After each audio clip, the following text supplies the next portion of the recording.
ఇంకోటి మాట్లాడుతున్నాడు. ప్రైవేటు భాగస్వామ్యంలో అంటే డబ్బున్న వాళ్ళందరితో వ్యాపారస్తులతో ప్రభుత్వ మెడికల్ కాలేజీలని వాళ్ళ చేతికి అప్పచెప్పేసి నడపటం అనేది ప్రపంచం అంతా కూడా ఇదే నడుస్తుందంట. ప్రపంచం అంతా నడిచినట్టు ఆంధ్ర రాష్ట్రంలో భారతదేశంలో జరుగుతుందా?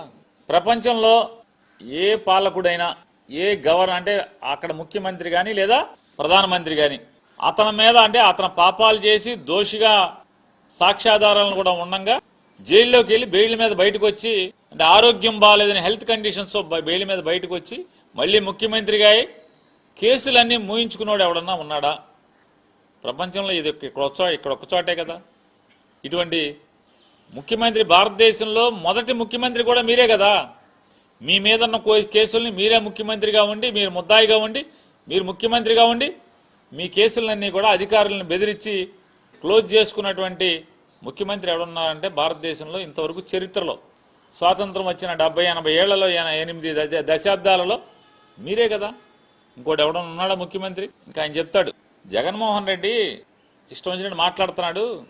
పీపీపీ విధానంలో ప్రభుత్వ ఆసుపత్రులు ఏది వాళ్ళు ఉన్నటువంటి గవర్నమెంట్ హాస్పిటల్ కానీ చాలా చోట్ల 90-100%, కొన్ని చోట్ల 50-60%, కొన్ని చోట్ల 40%, 40 నుంచి 50% పూర్తయినటువంటి అంటే 50-60 ఎకరాల్లో మినిమం 50 నుంచి మ్యాక్సిమం 70-75 ఎకరాల్లో నిర్మాణం అయినటువంటి ఈ కాలేజీ ఈ మెడికల్ కాలేజీలన్నీ కూడా ప్రైవేట్కి ఇస్తే అంట ఏమవుతుంది?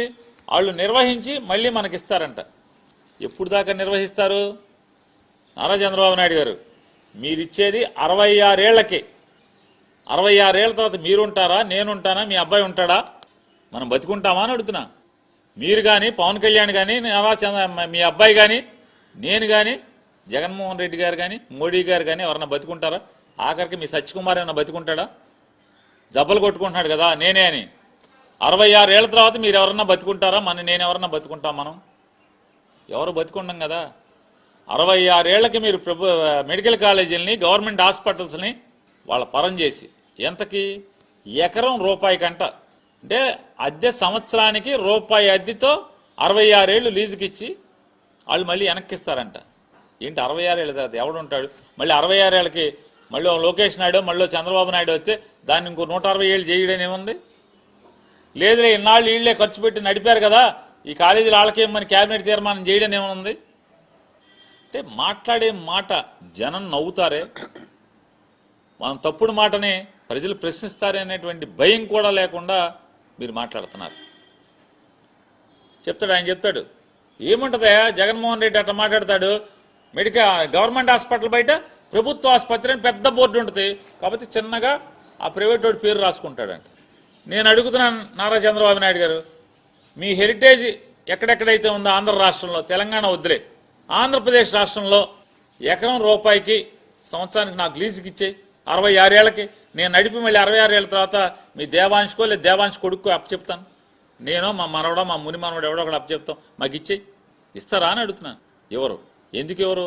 మీరు కాక అంటే మీ తత్వం ఎట్లా ఉంటుందంటే గాలిలో మేడలు కడతాం లేదా పిట్టల ద్వారా కబుర్లు చెప్పటం, అసాధ్యాన్ని సాధ్యమవుతుందనేది మాటల్లో ఓకదంపుడు ఉపన్యాసాల్లో చెప్పటం. మొన్న ఏం చెప్తున్నారు? ఈ డాక్టర్లకి ఏం తెలుసాయా? ఏఐకి తెలుసు అంట. ఏఐ అంటే ఏంటి?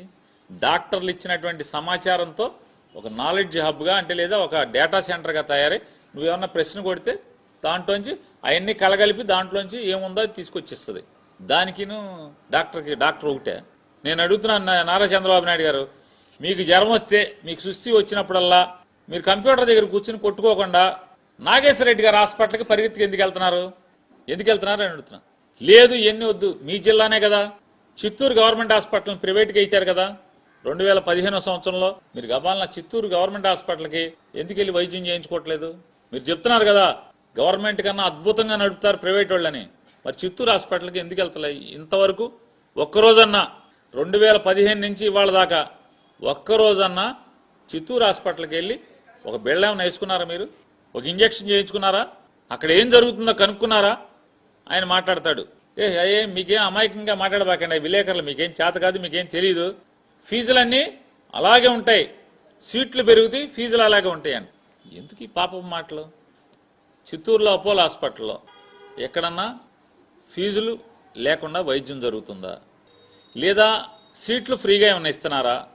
15,000 రూపాయలు వాళ్ళ గవర్నమెంట్ మెడికల్ కాలేజీలో సంవత్సరానికి ఒక పిల్లోడు చదువుకుంటే fees, scanning free, MRI free, రక్త పరీక్షలు ఫ్రీ. మరి మీరు ఫ్రీగా చేస్తారా అని అడుగుతున్నాను. ఈ ఫ్రీగా ప్రైవేట్ వాడు చేస్తాడా? ఆఖరికి డయాలసిస్ చేసినా కూడా ఫ్రీయే కదా, వైద్యం ఫ్రీయే కదా. మరి ప్రైవేట్ వాడు చేస్తాడా? ఎందుకు చేస్తాడు?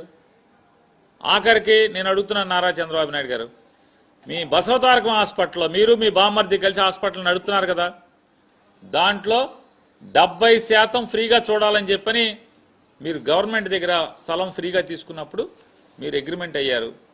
మీరు ఫ్రీగా ఎవరికన్నా ఒక్కడికన్నా మీరు చెప్పండి, పలానాడు ఈ ఆంధ్ర రాష్ట్రంలో ఒక్కడికన్నా బసవతారకం హాస్పిటల్లో ఫ్రీగా పనిచేశారని చెప్పండి. ఎవరికి పనిచేశారు? హాస్పిటల్లోకి వెళ్ళగలరా? నేను చెప్తాను 70% ఇన్పేషెంట్లు ఫ్రీ అన్నాడు. అజమాయిషి ఇంతవరకు ఎవడు చూసినవాడు, ఎవడు పట్టించుకున్నవాడు, ఎవడు ఎక్కడ జరిగిందా అని అడుగుతున్నాను. ఇవాళ జరగకపోగా మీరు మాట్లాడేటువంటి మాటలు ఏంటంటే యూరియా వాడకం తగ్గిస్తే బస్తా 800కి ఇస్తా అంట.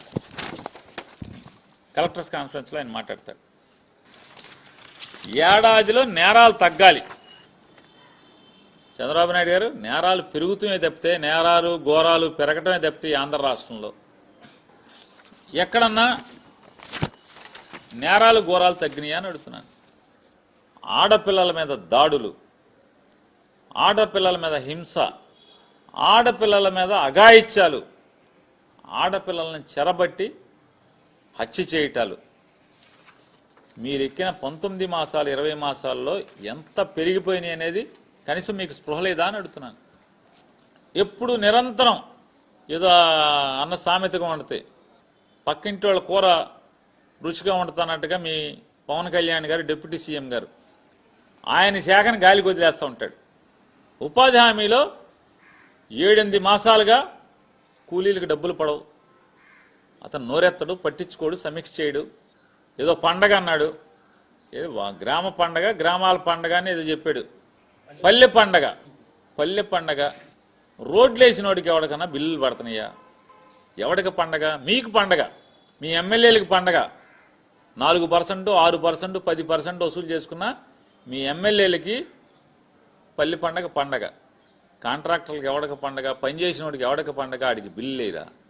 మీరు మీ శాఖను గాలికి వదిలేసి వాళ్ళు ఏం చేస్తున్నారు?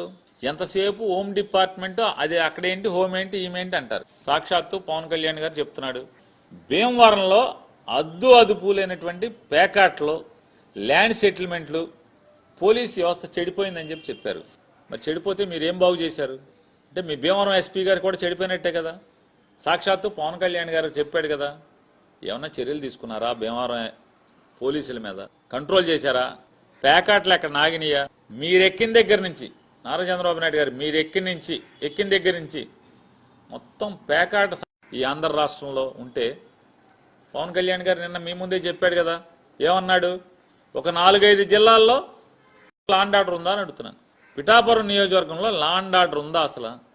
స్వాతంత్రం వచ్చిన 80 ఏళ్లకు కూడా ఒక దళితవాడలో అంటే పట్టపగలు సమాజంలో నిర్భయంగా కుల వెలి జరిగిందంటే దాన్ని అడ్రస్ చేయటానికి కనీసం ఒక్క పాలకుడు కూడా వెళ్ళకపోవటం, మీరు కానీ, మీ అబ్బాయి కానీ, మీ డిప్యూటీ సీఎం కానీ, లేదా ఒక మంత్రి కానీ, హోంమంత్రి కానీ ఎవరన్నా అసలు దళితుల్ని వెలేయటం ఏంట్రా, మీకు పోయే కాలం వచ్చిందా అని ఒక్క రోజన్నా ఎవడన్నా వెళ్ళాడా అని అడుగుతున్నాను.